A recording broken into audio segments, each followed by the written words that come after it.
Hello bachcho, let's read the question. Question says the part of nephron involved in active reabsorption of sodium is.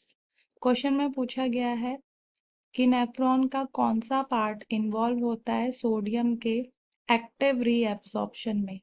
चार option दिए हैं जिसमें first है distal convoluted tubule, second proximal convoluted tubule, third Bowman's capsule, fourth descending limb of Henle's loop. की concept, nephron ये kidney की structural and functional unit होती है, is the structural and functional unit of the kidney.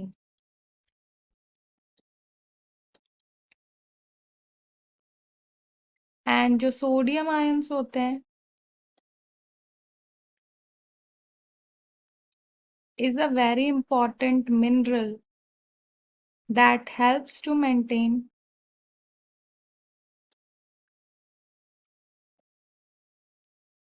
the concentration of blood. So एक concentration of blood को maintain करते हैं sodium ion.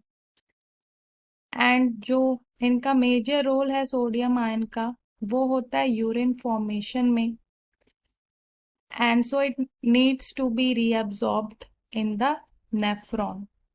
And जो सोडियम का रीअब्सॉर्प्शन होता है वो होता है ट्यूब्यूल्स के थ्रू। सो ट्यूब्यूलर रीअब्सॉर्प्शन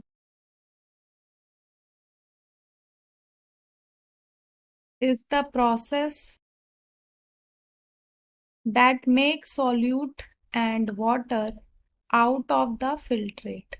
So जो tubular reabsorption होता है इस process में जो solute and water होता है वो जो है filtrate से move कर जाता है, moves solutes and water out of the filtrate.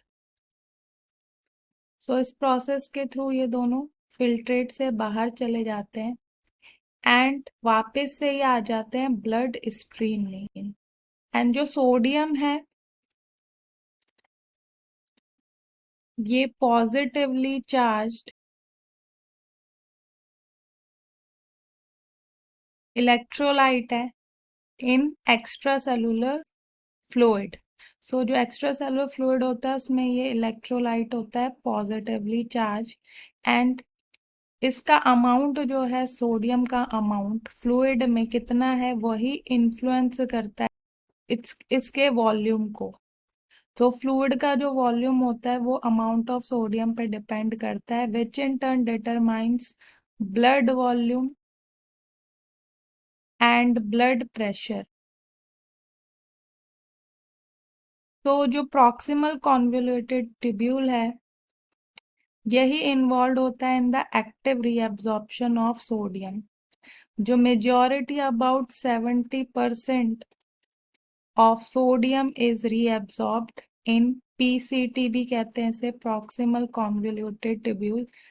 And यहाँ पे 70% तक सोडियम जो है वो रीअब्सॉर्ब्ड होता है and into the cytosol of the epithelial cells of the nephron.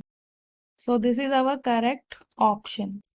And जो ऑप्शन फर्स्ट वो इनकरेक्ट ऑप्शन है क्योंकि DCT that is distal convoluted tubule यहाँ पे जो है सोडियम का रीअब्सॉर्प्शन तब होता है जब बॉडी की रिक्वायरमेंट होती है और ये अंडर हार्मोनल कंट्रोल होता है। जो एल्डोस्टेरॉन होता है वो जब रिलीज होगा तभी यहाँ पे सोडियम का एब्जॉर्प्शन होगा। So this is under hormonal control और यहाँ पे मैक्सिमम रीअब्जॉर्प्शन नहीं होता है सोडियम का।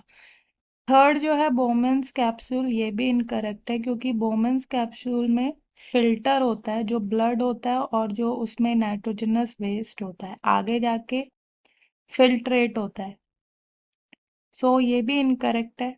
एंड जो फोर्थ है descending limb of Henle's loop, so यहाँ पे सबसे ज़्यादा जो है वाटर का रीअब्जॉर्प्शन होता है, ये वाटर के लिए परमिएबल होता है।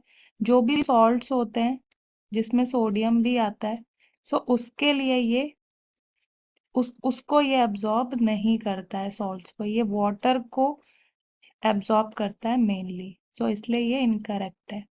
So hope you understood it well, good luck.